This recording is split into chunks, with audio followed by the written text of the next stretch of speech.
Hello, my name is Terleen, also known as the Yogi Marque. I am a 200-hour certified yoga instructor and an 85-hour prenatal yoga instructor. I have been practicing yoga for 6 years.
Hello, my name is Terleen, also known as the Yogi Marque. I'm a yoga instructor, and today we'll be demonstrating 5 yoga poses that help all levels, all types of athletic or non-athletic people who are trying to get basic stretches in before, during, after a workout, or whether it's the beginning or the end of the day.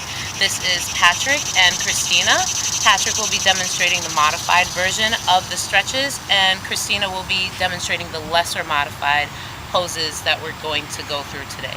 To start, it's King Dancer pose, so if we can begin, I'll be moving out of the way and just hearing my voices in the notes and modifications during the series.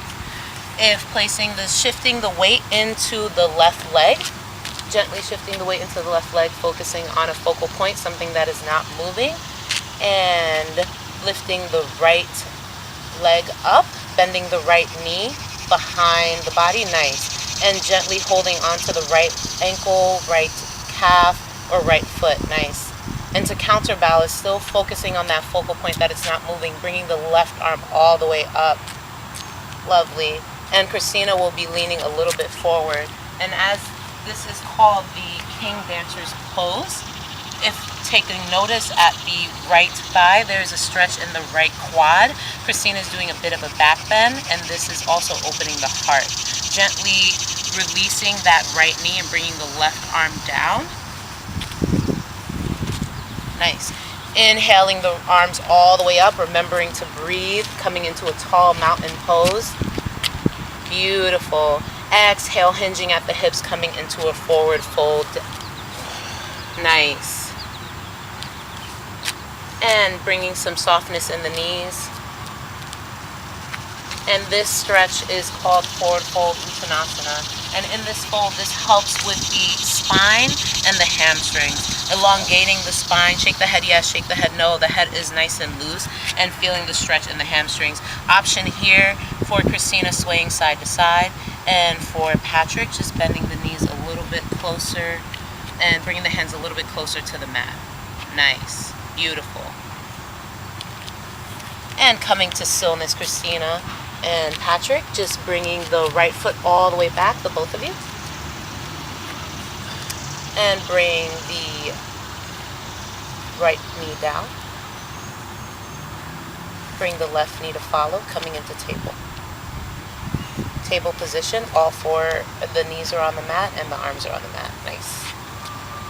Beautiful. And taking a deep breath in, exhale, shifting the hips up, coming into a downward facing dog. So the hips are coming all the way towards the sky. Nice. And this is another stretch that also helps with the hamstrings and elongates the spine. The erector spinae, which are the muscles that run along the spine, get a nice good stretch as well. And demonstrating with Christina, to go deeper into this pose, I'm going to go behind her and hold her at the hips and pull her higher. And then seeing the spine is going to go feel a deeper stretch. Nice. Patrick is nice, and his shoulders are away from the ears, and feeling the stretch in the hamstrings as well. Nice. Exhaling the knees down to the mat. Nice. And then inhale, coming to stand on the knees. The next pose will be camel pose. Standing on the knees.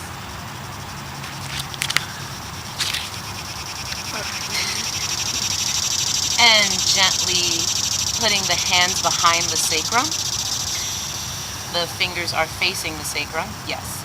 And gently placing the right hand on the right heel, then the left hand on the left heel, and gently bringing the gaze towards the sky.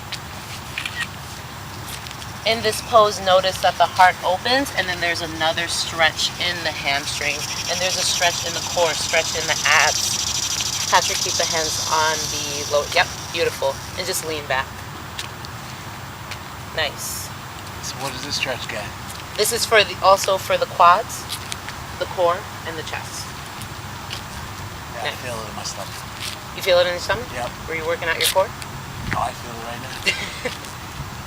And then gently coming back to stand on the knees. Tuck the chin into the chest first, and then come to stand on the knees. Beautiful. Great. Now bringing the hands back down to the mat, coming into table. Bringing the left foot outside of the left hand. Maybe walking the hands one full hand forward. Patrick, walk the hands back. Only Christina walk the full hands forward. Back inside the foot.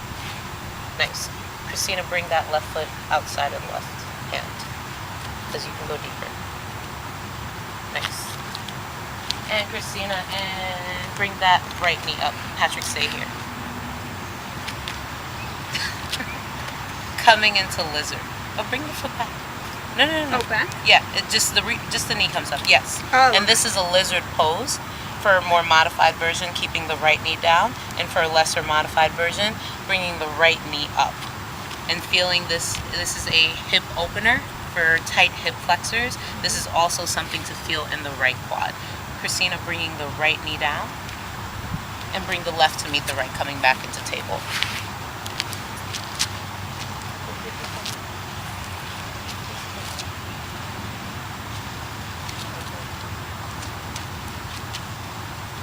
Okay. Inhale, Patrick, bringing the left to meet the right, coming back into table. And tucking the toes, lifting the knees.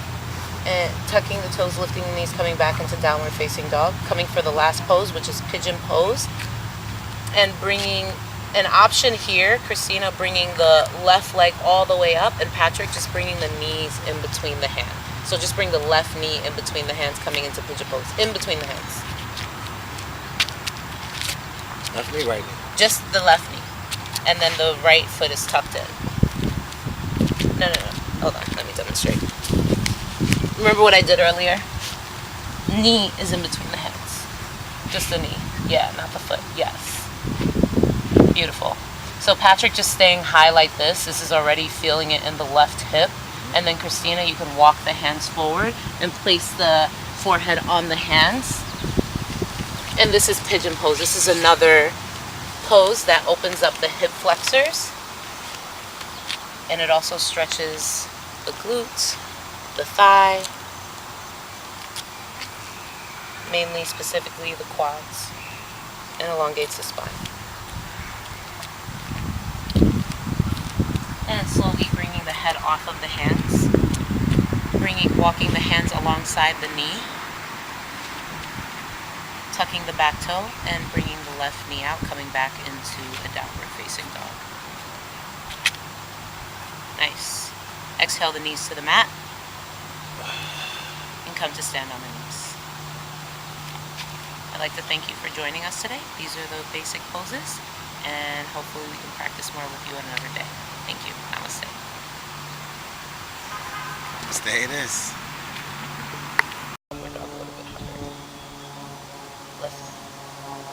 She's lifting.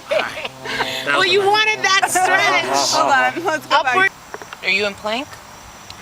I'm going to plank now. Let's plank. Going to plank. It's like a push-up. Okay, now go to downward facing dog. See, the distance between the hands and the feet are the same in down dog and plank. So in plank, the body doesn't feel comfortable, that means in down dog, the body is not in a position that will feel the down dog, the stretch in the proper. This is good. So now, show her how to do it. So come to plank. Arms are underneath the shoulders, so bring the shoulders in. Bring the hands in. Nice. Coming into plank, tightening the core, squeezing the glutes. Nice. Just staying in plank. Lift the hips. Lift the hips. Nice. Now shift the hips up into downward facing dog.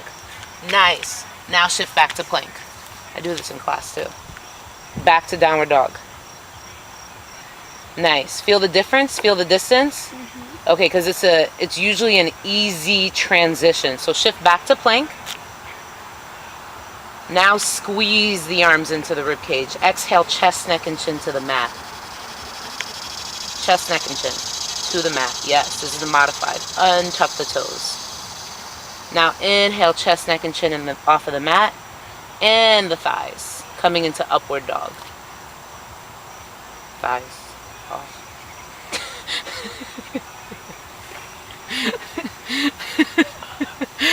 Thighs off. I did.